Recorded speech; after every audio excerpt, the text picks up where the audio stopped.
Hey, Nam. Hey, Jeremy. Do you know what time it is? It is hammer time. It is not hammer time. It is Oh, haunting. oh, oh. It is haunting season. And what I mean haunting season is you are now welcome to part 2 of When Jeremy Met Nam movie discussion of October, our Halloween specials. And if you haven't watched our last one, that is Wally Wonderworld. Is it Wally Wonderworld or Wonderland?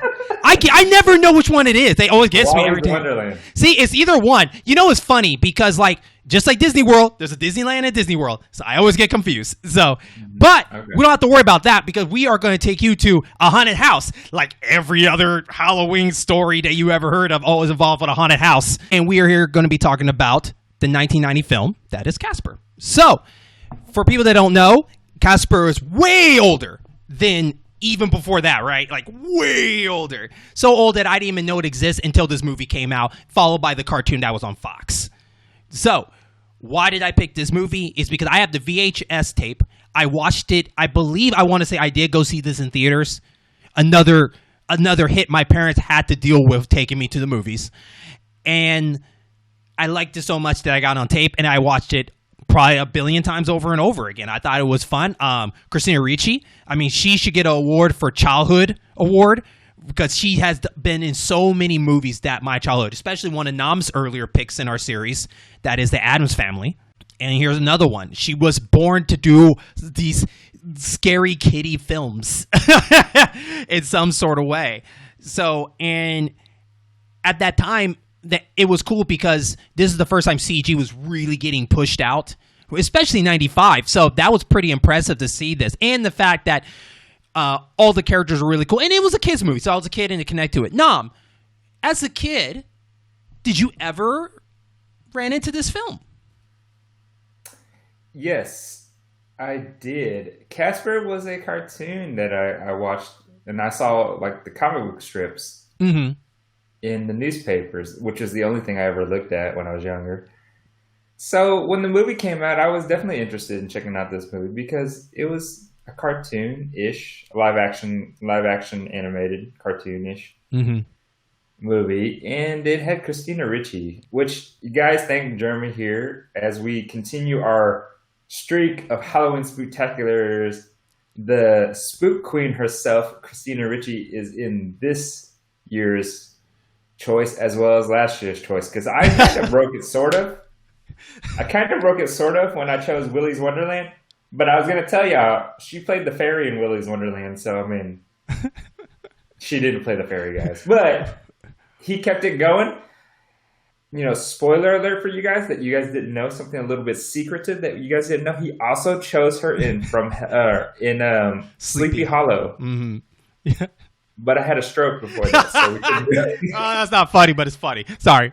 But hey, who knows? We have to figure out different Christina Ricci movies for every year, so we might get Sleepy Hollow next year.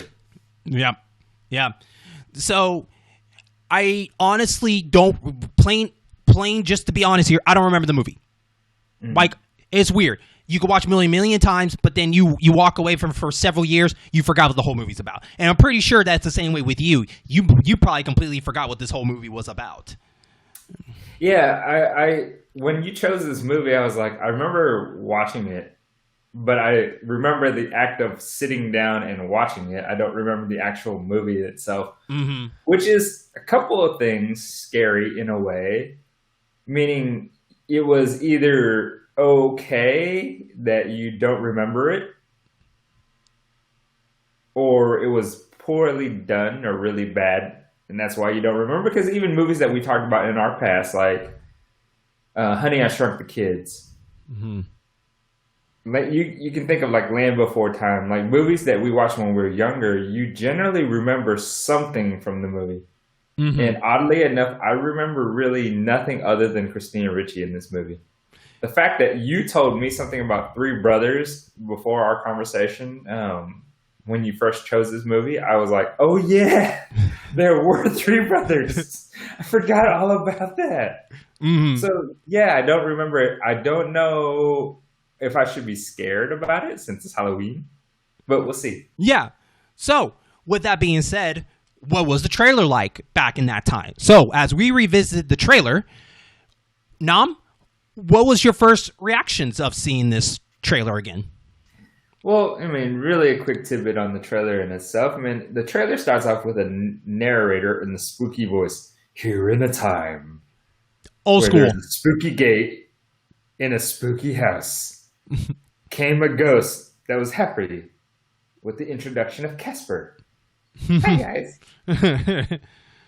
Then we started getting a little bit of that Casper, Christina Ricci's relationship, how Casper is wanting a friend. And then, of course, we get introduced by 3 bad ghosts. Don't know what the 3 bad ghosts are, but we just know they're 3 bad ghosts because we get a little preview of how bad they are, what kind of threat they are. At some point, the family was like, nah, we can't let them just treat us like this. So they started to fight back. Mm-hmm. Then we started getting montages of the action in the movie. And then we get Christina Ricci running into the wall. And that ends the preview. Okay. My thoughts on this? Christina Ricci's in this. I'm done. That's all I need. Okay. But I mean, as a kid, for sure, this movie looked really fun. The trailer looked fun. As an adult, that looked exactly what it was. You can tell that it was very geared towards kids. So for me now, I don't know if I necessarily would have been like, yeah. But I mean, if I had a kid, I would take my kid to go watch it, but I don't know if I would necessarily want to go watch it myself now. Okay. I feel the same way on the kids' part. Yeah, this is the movie I would definitely take a child to. Maybe that'd be a gateway for me to kind of like, let me see if they did it right for what this character is. But I think how they formed the trailer was interesting because it was a slow coast, and then it just started picking up fast. There were so many clips thrown at you at the very end. They were just throwing everything at you. Like, it was a very good, convincing trailer. Even if you are an adult and it's not interest you, at least it kind of gives you the idea, like, you know what, a kid would like this movie. Because it showed a lot of fun gimmicks, fun quirkiness, just fun goofiness of this. And it really helped to see funny cameos come in and out through this whole thing. So I thought it was a really good trailer in general for what they did. And the fact that the CGI still holds up very well in this trailer. So, yeah. I am a no, but I'm a yes with a child. Same here. I am a no as an adult, but as a trailer, it was entertaining. I think it hit where it was supposed to hit. I think it hit that demo audience that it was looking for. Okay. Awesome. Now, before we go into this chat, this show is brought to you by Polaroid Camera. Because at the very beginning of this movie, as 2 kids snuck into this spooky mansion, or whatever you want to call it, a manor or whatever, they were there for a double dog dare to go step into it and take pictures to prove it. After a busy talk of argument of who's going to take the picture first, Casper volunteers, showing us this wonderful, beautiful white camera. I hope it's white. A white Polaroid camera that takes about 4 or 5 seconds for us to give a wonderful picture of them screaming their heads off as they left the camera there. So, we bring you Polaroid Camera. Now, let's get on to our main talk, that is Casper, the 1995. That came out on May 26th with a budget of $55 million and came out with $287.9 million. So it banged. All right, it did well, especially for a CG movie. I was very surprised when I looked at the numbers because I thought, like, when I was a kid, like, hey, it was a fun movie. But then again, it makes perfect sense because, like, this was catered to kids, so kids were all over this movie. The kids made that budget, hands down. So I was very impressed by it. I'm pretty sure, Nam, you're probably not surprised by it. Like, yeah, it's Casper managed to be popular enough to make that happen. I wouldn't be surprised that they did as well as they did. I think the movie quality itself looked well. The commercial looked like it was fun for kids, so they had a good cast in there. So, yeah, I'm not surprised that they did well. I'm actually glad that they did well. Okay.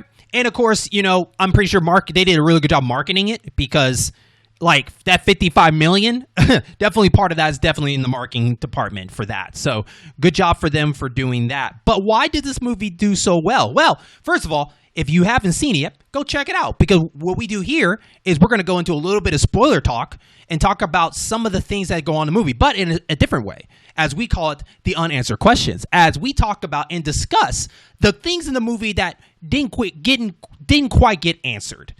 And while we're doing that, you will learn slowly about some of the things that are going on to the movie. So, with that being said, Mr. Nam, how about you go first, my friend? What is the first unanswered question that you want to ask about Casper? Yeah, let's talk about that. Let's talk about that priest at the very beginning of this movie. All right. So it starts off where you get Kerrigan and Dibbs trying to get someone to get rid of a ghost at Whipstaff Manor. Mm-hmm. So they're trying to get rid of a ghost in Whipstaff Manor. So they tried to hire basically an exorcist, a priest. He goes into the building. He talks in a sense that he had a lot of drugs. He mumbles, basically. He mumbles more than Dick Tracy's mumbles. Mm-hmm. He goes in, he comes out, but his head wasn't exactly straight. Mm-mm. Like his head got turned 360 around, and he's just walking. It's like Death Becomes Her, like that movie Death Becomes Her. Mm-hmm. He comes out. Dibbs and Kerrigan were like, "So how'd it go?" And he was just like, blah, blah, blah, blah, blah, blah, blah. Nobody worried about this dude possibly being dead, and he just kind of left. Jeremy, man, tell me, so what exactly happened? So first off, I want to say that he did go in acting like that he knew stuff, but I think it's his first time exercising a house, because he's like, yeah, sure, I just finished learning how to do this. Let's give it a try. And, he goes in. I think that he got so scared that he just twists his head. Oh, he twisted his own head? Mm-hmm. You don't think the ghost did that too? If they did, then they could have done the thing they did later on in the movie when we got to see them go inside Harvey's body when he was knocked out, that each ghost went inside his body and just like possessed his body and just kind of screwed his body up a little bit. That is a good answer for that. Mm. So I think maybe that would be a better answer of they possess his body and twist his neck and then left it, because they're pranksters. That is Stretch, Stinky, and Fatso. They like just doing pranks. And the fact that they got him to twist his whole neck, not enough to break the neck, I mean, it worked. Not enough to break the neck. Okay. Yeah. I don't know what to tell you. Because also, too, this movie's rated PG. So I'm pretty sure they couldn't really do that, even though they allowed the word bitch twice in this movie. But go on. I tell you, Dibbs and Kerrigan were either high or something was going on. We were just seeing it from their point of view. Oh, you think so? Okay. Where this priest walks out there. He was probably just normal, but what they saw was like his head turned around. Like that was the scare tactic. Like it was a scarecrow mist or something. Or the scarecrow poison. I feel like I want to believe you on that, but due to what those ghosts can do inside your body that we have seen before, I like my answer way more than yours right now. Mm. Do you think they possessed the priest and walked him out instead of No. They wouldn't. Dead. No, they wouldn't. No. Well, no, I don't know. That's a good question. Maybe they did possess the body, but then again, I mean, like they did to Harvey. I don't know why not. I don't know. Maybe there's a rule in the house, right? And the rule in the house, you can't die. You can just severely get hurt, and then that's what you walk out as. This is fair. This could also be fair. Because there's a lot of rules in this house that apparently accidents. No one dies. Everybody dies outside the house or gets hurt really bad, where like it makes noticeable. But in that house, it's like free range. Yeah, that's true, man. That sets up like the first 30 minutes of this entire movie, right? You get to know what the rules of this world is, and apparently you don't die if you're in the house, because a lot of things happen in the house, and you just don't die. Yeah, and I don't get it. My question on top of that though is, should he at least brought something to be more prepared? Like there was no holy water. Did he even have a book? Maybe I overlooked. Did he have a book with him? I don't think he have a book. No. Like, how did they even reach him to do this? You know, like, is there like a department of priests and they just send him there? I'm like, here's this guy. So what happened was that he watched The Exorcist before going to talk to Dibbs and Kerrigan, and then he was like, I know what to do. It's obviously not what they did in The Exorcist, but I know what to do. Mm-hmm. I'll just throw stuff at them and just I'll say prayers that I remember, and just hope for the best. You know, it's funny because like I probably would put my money on the Ghostbuster that came in before him. That was Dan Aykroyd. Better to pull it off than them.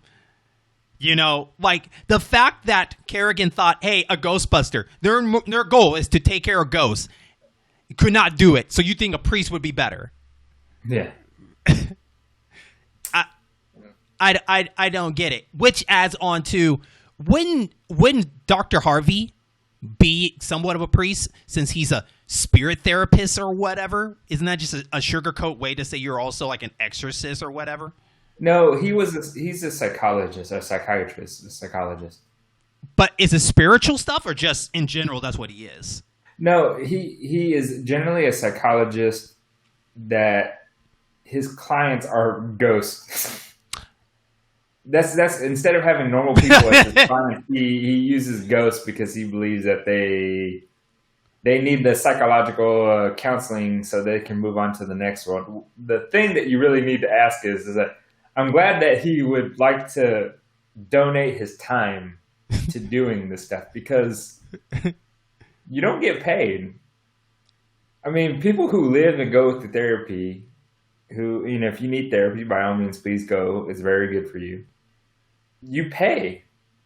But, I mean, it's not like the ghosts have insurance anymore. It's not like the ghosts have money. Right? Money to pay. So I guess he's going to always be poor. In fact, I don't even know how him and his daughter was able to go anywhere. That's a really good question. It almost feels like he has to be sponsored. But here's the thing, though. Like sponsored by Polaroid. Right? No, but wait. You know what? That's a good question because Kerrigan was going to pay him to go and exercise his house. So does that mean that he would have got the same treatment if it worked out for those other ghosts? Because he never mentioned that any of them were complete, right? Like, I didn't hear him say... The thing was is that they've never seen a ghost. That's the crazy part, right? So he had to be poor as dirt. Or life insurance from the wife, which that's the main reason why he's on doing this whole tour or this trip of going to visit ghosts, because I think part of it is he wants to find, like, talk to his wife again that's a ghost because he believes that she's still around with unfinished business, and maybe if he can find a ghost, that's his connection to do that. So he's like, I do something for you, you do something for me. Maybe. I'm just throwing out a wild guess here. That's the unknown answer. That's fair. I mean, his alternative motivation is to talk to and see his wife again. So much the fact that he makes no money and moves like 8 times within 9 times within 8 years or 7 years or something. Mm-hmm. He drags his daughter everywhere. He might sell off some stuff then. He might have to sell off some stuff that he didn't. He would have to. You would have to. You would think that they live out of their car up until he got this job. Mm-hmm. Even so, even if you're living out of your car, you still got to register your kid to go to school. Like, they all know. Plus, he still has to have clients, per se. So, assuming that he had clients before that he was actually doing, they probably left him whenever they found out he was just going to do Ghost. Yeah. So my other question is about the location they're at. So they're in Friendship, Maine, and we are granted into the Whipstaff manor, where so far as we know, there's 4 ghosts that live there. So once again, does the house only have that rule of only ghosts can be there? Because you can't see any other ghosts. And let's be honest, like, either the ghosts don't care to show themselves, or it's limited there. Because I would think in this town you would see a lot more ghosts than Casper, Stretch, Stinky, and Fatso. I would completely agree, but then again, like you said, this is Friendship, Maine, so they were a happy group. I guess the only thing that ever happened anything bad that ever happened was in that house. You think that's why there's ghosts? But then again, it's a cult town. Other ghosts that are existing, they're probably like, we gonna mind our own damn business. It's a cult town. That's what it is. No town named Friendship without thinking like, oh, that's a cult. Just kidding. I'm just kidding. That's a cult. That's a cult for sure. But who knows? Maybe the Ghostbusters actually knocked out most of the other ghosts, and then these are the worst ones. And then the exorcist, the father, maybe he took care of business at the other places. And this is the only one left. Okay. Right on. But I would say this goes to the main conversation that we're going to have here on the unsolved mysteries that we have going on here. How do the ghosts actually work? Like, there were so many examples in this movie where the ghost could actually do physical things, could taste, could shoot out bad smells. Okay. They could like attack people. They could go through things, but not go through things. Okay. So my question first to ask you on top of that is, what was your definition of a ghost? And what you have seen, what they can do, before we even talk about this movie's ghost. What is your definition of what a ghost is? My true definition of what a ghost is a little bit more complex than what I'm going to tell you guys. Okay. But I mean, I think the general idea is that ghosts are spirits that stay within this realm because there's unfinished business that they have. Mm-hmm. And that's something that I've always kind of believed. More or less, they didn't know why they died. Okay. And they're still here until they find out. Okay. All right. What about you? It's the same thing, but one rule. They can possess things.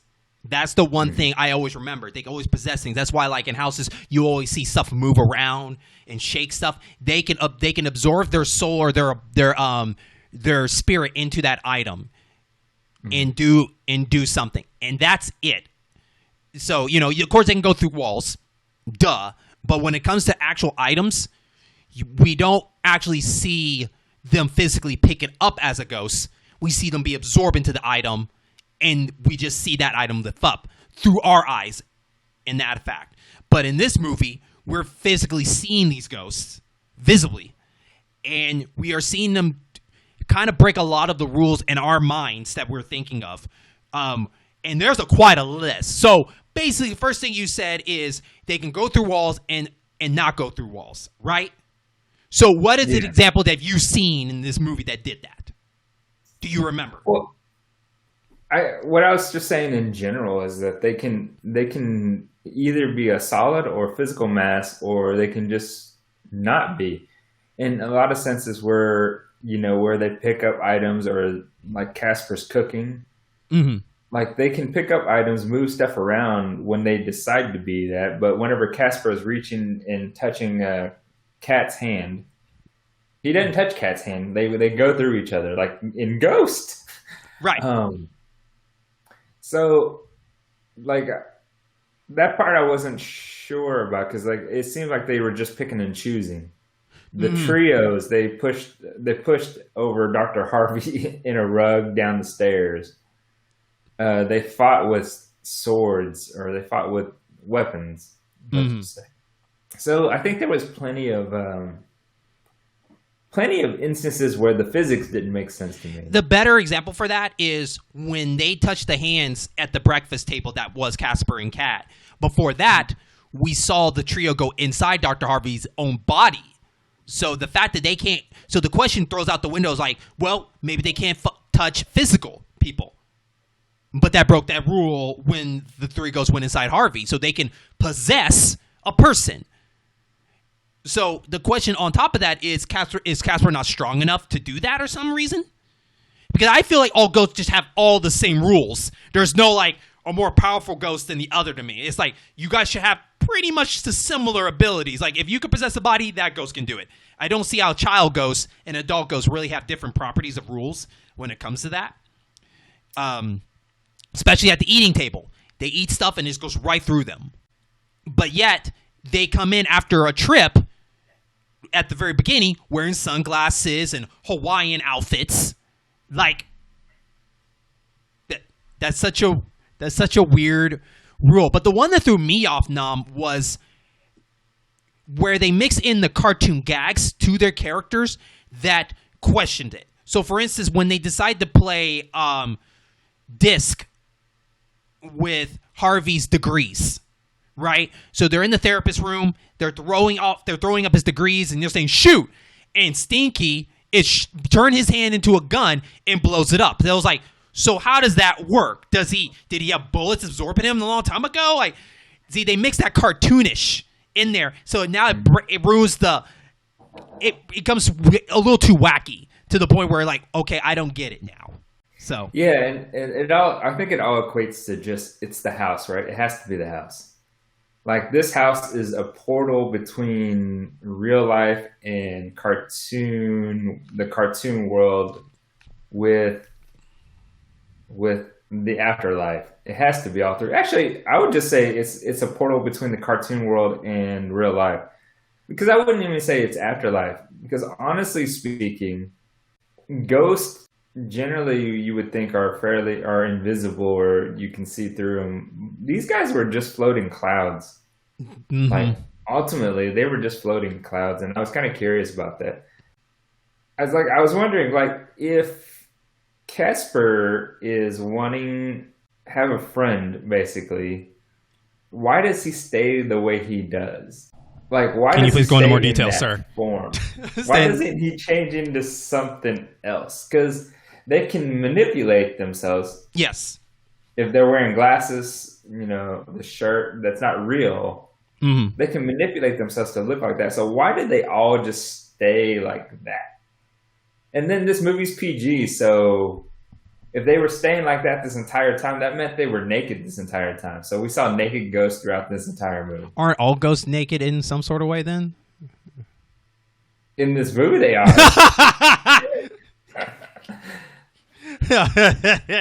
That's funny. In this movie, they're naked. I like Slimer and Ghostbusters may have been naked, but like everyone else in the Ghostbusters was not naked. I don't know why they don't leave. In general, like Casper, like I get. Well, see, the problem is when the uncles leave to go on a trip, I guess like a ghost convention or whatever, they come back and they're fine. So apparently you can leave friendship, but Casper just never took the courage to leave, to go find a friend. Like, why do you need your uncles? You're a ghost. Like, go somewhere else in the world. Do you really need them?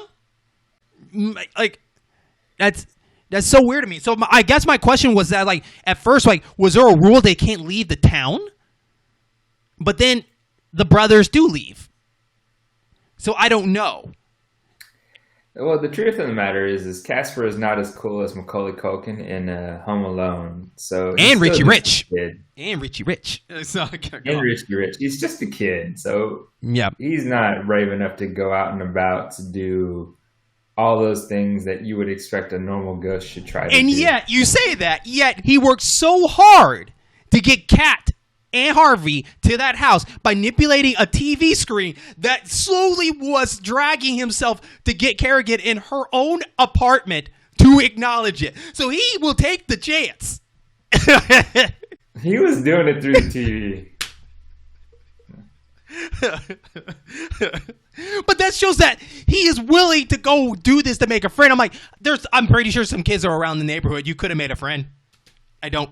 Oh no, absolutely. He could have been just riding a bike with them and just like rolling down the streets, riding a bike with them, and just roll up to them and just be like, "Hey, you want to play a game?" Mm-hmm. Like, honestly, he didn't have to stay in the house. Maybe there's something about the house that, I know why. It's because of his baseball. He didn't want to leave his baseball. Yeah. So let me ask you this: do you think the Lazarus Project, the mechanic machine that was supposed to be used to help bring Casper back to life after he died from been staying out in the cold too long, playing with his sled and died of ammonia. Do you think that when he was experimenting that somehow he created these abilities of ghosts floating around the house all the time? Do you think that might have been with it? Because we don't know how he made this potion that we don't know if it actually works at the beginning of this movie. You know what I mean? Like, what did he do to sacrifice to make that happen? Is it Casper's blood? Is that what it is, Dom? Is it Casper's blood in that potion? And that's the way it works? It's human blood? I think we're on the same page here. I wasn't thinking it was just Casper's blood, though. I wasn't just thinking that. Because there are multiple ghosts in this house. So is he a monster? His dad's a monster. I think the father had sacrifices. He sacrificed people. Oh my God! This wake up and Adam machine that they say, whatever that is. This one with like multiple blades, just like yeah. They killed these guys. That's how they died. They say Casper died of pneumonia, but that's not lie. Casper didn't die of pneumonia. And Casper's mom died because she gave birth to Casper. The father was really upset about this, waited until he grew older and was just like, I got to test out this machine. I need to make it seem like I am actually using this machine to wake up, but I need to sacrifice people. And then when they get sacrificed and they go all the way to the very bottom, whatever is left over their dead body like this, it's just dripping blood. And he's just like, yes, more blood. It would make sense, right? Because the fact that he has to hide this secret through these whole Goldberg machines of pressing one switch and it rotates a chair to go slide down to this thing. It's like, why are you keeping it away from the family? Like, who else lived in that house? That means the brothers probably lived in that house. And they found out. And he had to kill them. Because they were like, you're insane. Because one thing is definitely for sure is Casper and the brothers don't remember how they died. Unless, they're shown to them, the memories, right? As we saw for Casper being in that room up in the attic of seeing his childhood stuff, and then he started getting the memories back. So his father, Casper's father, hid all the things that would bring the memories back to the brothers so they won't remember how they died. It's in that locked, it's in that vault. Yeah. It has to be in that vault. It has to be in the vault. But Jeremy, the problem is they're ghosts. They can go anywhere. Like the fact that Casper didn't go up into that room to look at his old toys to remind him what's going on, like for real. True. The fact he remembered downstairs more than upstairs, right? Yes. That is truth of the matter is Casper as a kid, all he was doing was trying to impress Kat. And he was thirsty. He was lying about everything that was going on. Like, there was a lot of sexual harassment things that Casper was doing to Kat. Like, he could turn physical. He cannot turn physical. He can get physical, but he won't get physical. Yeah, she touched him. She was like, he's cold. He's like, yeah, I know.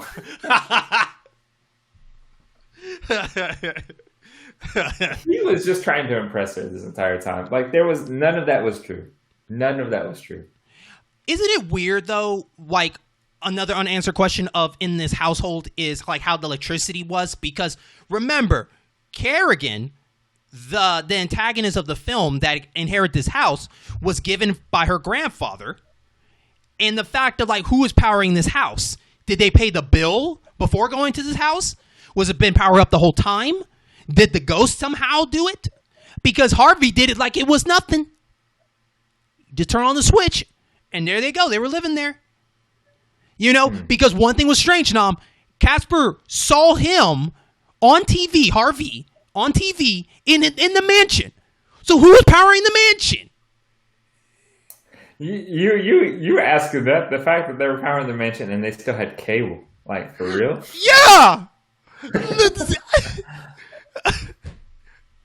I don't know. It's like, what? It doesn't make any sense. But I think, to be fair, though, Kerrigan was probably like, I need to see what this house is all about. So she got power and everything reconnected back to the house. It was a wealthy family. So that could have been it. Or the father or her grandfather or her father, whichever, lived in the house this entire time and knew about Casper and was just like, I'm going to F with her. I got you. I got you. That would be the only thing. I think they had it powered up. But then again, who knows? Here's the other thing. This is why they're called Friendship Maine. They're more than happy to pitch in money and pay their tax dollars to power on a house that doesn't exist or that doesn't have anyone live there. They're just like, you know what? We're going to power that house there because that would only boost up the property values for us if that's still open. One thing you ask is, how did Harvey come back to a ghost, to a human, after he accidentally killed himself being drunk? Mm-hmm. I don't know. Yeah, so, and that was that I asked you off screen, but what I asked Jeremy was, so Harvey killed himself, Dr. Harvey killed himself in a construction accident a while or somewhere further away by a bar, right? And then he flew back into the mansion with the trio, and he was like, or the daughter, Kat, was like, remember me? And he was like, nah. Yeah. Eventually, they utilized the potion full of blood that was made from human sacrifices that we have previously established, and a dog. He used it, and they brought back Dr. Harvey out of this machine. He comes out, and it's his human form. He's like his human form, but that doesn't change the fact that there should still be a body at the construction zone. I finally figured out the answer to this. Okay. Have you seen The Prestige? I don't like you. I don't like you right now. Okay, go ahead. Tell the audience what you're thinking. It's The Prestige. He was never dead in the first place. He has a twin brother. Really dead at the he has a twin brother. Then you're talking about the twin brother thing. Then no, it's not. It's not the twin brother thing, right? Okay, so you're not talking about the Kristen Bell part. You're talking about the cloning thing. Yes. Okay. With Hugh Jackman. So the clone. No, so that's a right? So yeah. So he made a cloner.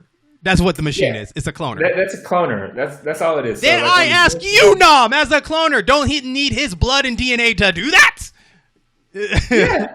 That was there was no of a ghost. Shut up. You always had if they grabbed the body and brought it back, I would have let it slide. Like his ghostly form went in there, and like all he had to do was become solid for a hot second. You know what happens in the house stays in the house. Yeah, that's true. There's some DNA just floating around, and Eric caught it. And the truth of the matter is that was, we say it's human sacrifice blood, but really they could have just put Kool-Aid in there, and it would have worked out anyways. During the machine, you have to insert the potion or whatever liquid stuff is in there, and to start, you have to turn it. To get the course going. Then you turn a couple of dials, and then the function goes. During the mid of it, Kerrigan steals it and runs off. Now, that brought Casper halfway forming to a physical form, but it didn't work out. So he became a sunny side up egg inside it. My unknown question is how did he just revert back to a ghost? Wouldn't he be stuck in in a rock and a hard place? Like, wouldn't it be half ghost, half like carry me around kind of an egg? Yeah, I would think so. It's almost kind of like the mermaid conversation, right? You want sexy time with the mermaid? Would it be half fish, half human body up top, half fish up top, or half human body on the bottom? I mean, ultimately, he was only half alive, right? So technically, he's still dead. So he just becomes a ghost. Yeah, but does that just automatically... So you make it sound like you just roll over to that, right? It's like, look, you're a ghost. Well, let's roll over that. No, he has to still be look, I'm down with it, but he has to be a floating egg. There, I said it. He has to be a floating egg. Okay? He can still be a ghost, but he has to be a floating egg. I mean, he was half ghost, half body, right? Then he died, and then... He didn't die! The ghost just came out. How did he die? He was already Did someone eat him? I don't know. Who knows? Like the house was finally like, we're gonna give you back your ghostly form now because you didn't get all the way. That's probably how their wife died. The wife died in this house, and they don't remember it because this house absolutely just shows the house answers all your questions somehow. It's the end all be all, man. Yeah, This house has more mysteries about it than anything in this movie. You know, the point of this whole movie was Casper just trying to make a friend, right? And the fact that he died so far back shows that this town of Friendship had nobody else living here except him. Because somehow from that time to now, he never made one friend. And that's sad. Just wanted to put that out there. Well, I mean, if you look remotely like you do as a ghost, as a person, and don't get me wrong, yes, I get the fact that we get to see Casper turn into a human. But imagine if you looked remotely like your ghost. Like, I wouldn't be friends with a dude that looked like that. No, I'm sorry. I meant like even before he died, he just never made a friend. That's what I'm saying. I'm saying he probably looked like that as a human being. You think so? Yeah. You think his face, with the big ass alien. Yeah, you think so? That's messed up, Knob. That's dark. Yeah. I just want to say that to you. It's like, wow. I don't know if that's discrimination, but okay. They looked at him and they were like, dude, you look like a freak. He looked worse than Powder. Oh my God, that was a movie. I forgot about that. That was a movie. Yeah. Think of Powder but a big ass head. That's so terrible. That's so terrible. Oh God. Okay. All right. I think we're done of the rules of the ghost. All right. Well, I mean, I think there's the one thing that we wanted to talk about, though, right? For sure. Okay. The whole ordeal is like, how does a ghost become an angel or an angel become a ghost? Because we run into Kat's wife or Kat's mom at the end of the movie where she apparently had this ability to just show up and just be like, I was watching over you guys this entire time. Mm-hmm. And I'm going to turn you, Casper, into a Cinderella story for like 2 hours. For like 2 hours, which, you know, first off, she's not his mom. So how dare her not let him go until midnight? That's effed up. Right. Like, if you cared about your daughter, you would just let her have all the time of her life. She was sitting all depressed. She was all sad and wanted to kill herself and everything because old boy didn't show up to the party. Mm-hmm.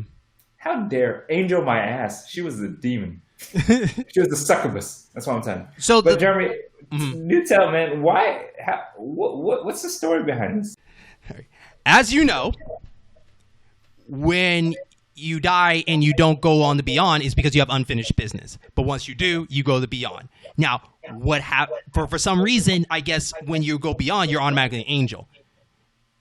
They never say that, like, if you have unfinished business, you're a bad person, you go to hell.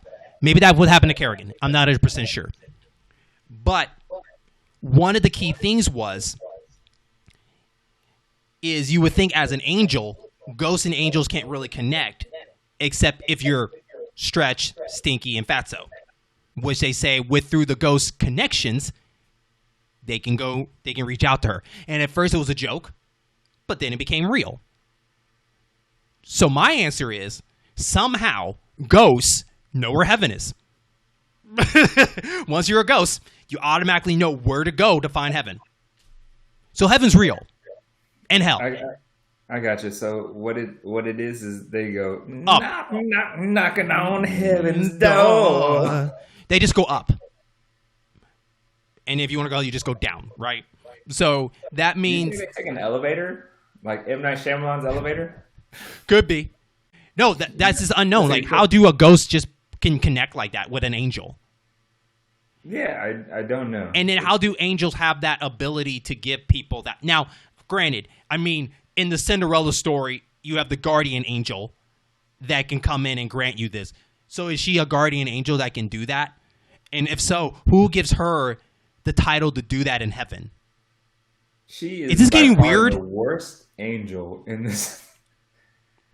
I mean, even the angels in the outfield do better jobs. I'm just saying. She's been watching them this entire time. Mm-hmm.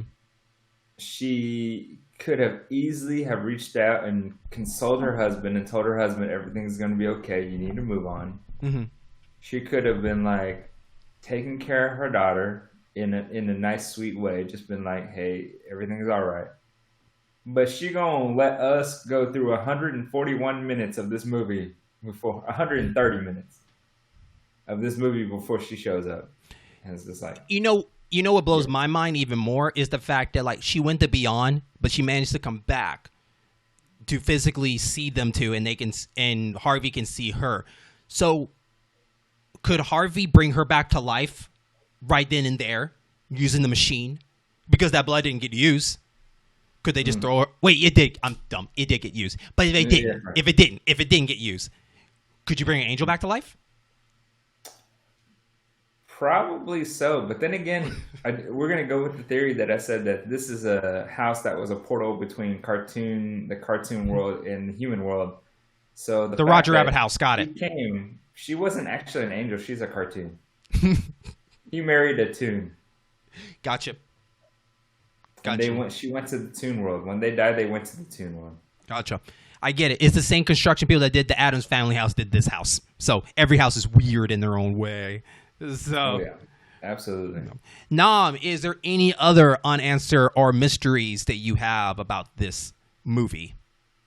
No, I think that wraps up our unsolved mysteries. Let's go to your award ceremony. It's not the award ceremony. As you know, with this award, we talk about one particular award that we nominate to win this award. And this award is called, man, that got dark, award. And in this one, we talk about some of the dark things that happen in this movie. For a PG-13, for a PG movie, especially, the definition of PG in the 90s is definitely a definition different now, right? So, with that being said, what are some dark things? I have 3 nominees for you. First nominee is Harvey died drunk. So, as you know, Harvey needed to distract the 3 ghosts that are Stinky, Stretch, and Fatso by kind of putting on a sad face. You don't feel like doing therapy. Kind of do a reverse psychology to them. And they said, nah, we're not doing that. So they dragged him to a bar. Where was this bar? We don't know. Why did this bartender act like that? He's not seeing 3 ghosts drinking with a guy singing karaoke? I don't know. But after they gone to this whole talk, the trio decided, like, you know what? He needs something new in his life. He should join us. We need to get a 4th member in the group. So, before Harvey accidentally killed himself, they were actually going to kill him with shotguns and melee weapons. But after they brought them to tears and all that stuff, they tried to warn him before he was walking out because they were not done. They were going to go on another beer run. And they were going to go on another tour of another bar. He walks right into a giant hole that somehow, why was that in front of a bar, but falls flat all the way down that hole and died? Nominee number 1. Number 2. Kat almost died. So, Kat was happy that she was going to have a date with the boy in school that he met on a bike. And after she got volunteered to have the Halloween party at the home of the Whipstaff Manor, things didn't work out because Casper was very upset. He wanted to prove that, hey, I'm the perfect date for you. We're buddy. And, after Kat showed different evidence of why it just wouldn't work, he tried to prove himself that he can do it by saying, I could be a superhero to you. Spins around like a cartoon gag, superhero, Superman, whatever you want to call it. And to prove himself, he drags Kat over the balcony and drops her so he can swoop down and pick her up. And then what does he do after that? They go talk about the dark story of he doesn't remember how he died on top of a lighthouse. That's number 2. And the last one is how Stinky, Stretch, and Fatso do a prank to Harvey about they can actually reach his wife so he can talk to her. So the Fatso leaves to do his ghost connections, and then all of a sudden you saw smoke come under the door. You see the gleam of light. Harvey's getting excited. He's ready. He doesn't know what the first word he's going to say to her. He can't believe this is happening. Because before this, Harvey was very surprised he saw a ghost, even though he wanted to believe in ghosts. He was scared of ghosts at that time, but he got through it. Thanks to a vacuum cleaner. Anyways, opens the door. Fatso comes in, dressed up on a woman's outfit, acting like his wife. That's kind of messed up. That's kind of dark. So Nam, I ask you, out of those three categories, which one was the darkest to you? Out of your three nominees, I'll kind of go through my thought process real quick. The third one, I don't know if I necessarily feel that as dark or as a very dickish of a move. Very dick-like. The fact that that actually broke out into a musical piece, but was cut out of the movie, was a very smart move. The second part where Casper, the second nominee, where Casper drops Kat and then catches her. He was listening to Eminem's Superman before he did this. It's actually depressing. I guess it could be dark. I guess it is dark because it's depressing, right? Because he had to sit here and think about and fantasize about the idea of how to win over someone.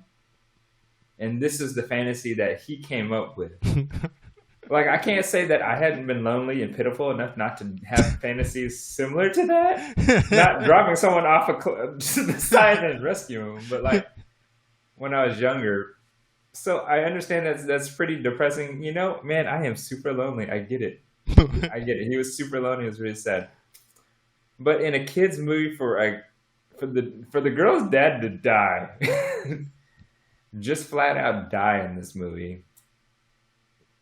They were going to kill him, but he flat out dies. She has nobody after he's gone. So selfish, too. Yeah. So selfish for the ghosts. Because when they came back, they were just like, hey, meet the new member of the group. They were like, forget your feelings. Exactly. And you could see it in her face that she's going to lose everything. She had nobody after everything was said and done. I would have to go with the first one because that was something I felt, even though they played it off as fairly light towards the end of the movie where they're just like, yo, it's our homie. Yeah. Check him out. Mm-hmm. It was pretty sad. It was pretty dark for a kid's movie. I agree. You know that this girl's mom died and now her dad is gone and she's got nobody. Yeah. So yeah, I'm going to go with the first nominee. I agree with you. It's definitely the first one only because the moment the pinky thing didn't work out the first time, that was the nail in the coffin right there. It was like wow, like they're not kidding. Like automatically you forget everything, and you have to have something that brings back that memory. So it's already dark enough that like he just play like ha ha jokes on you, and it's like oh my gosh, like it kind of give you that second thought of like, is he coming back? Like what's the plan here?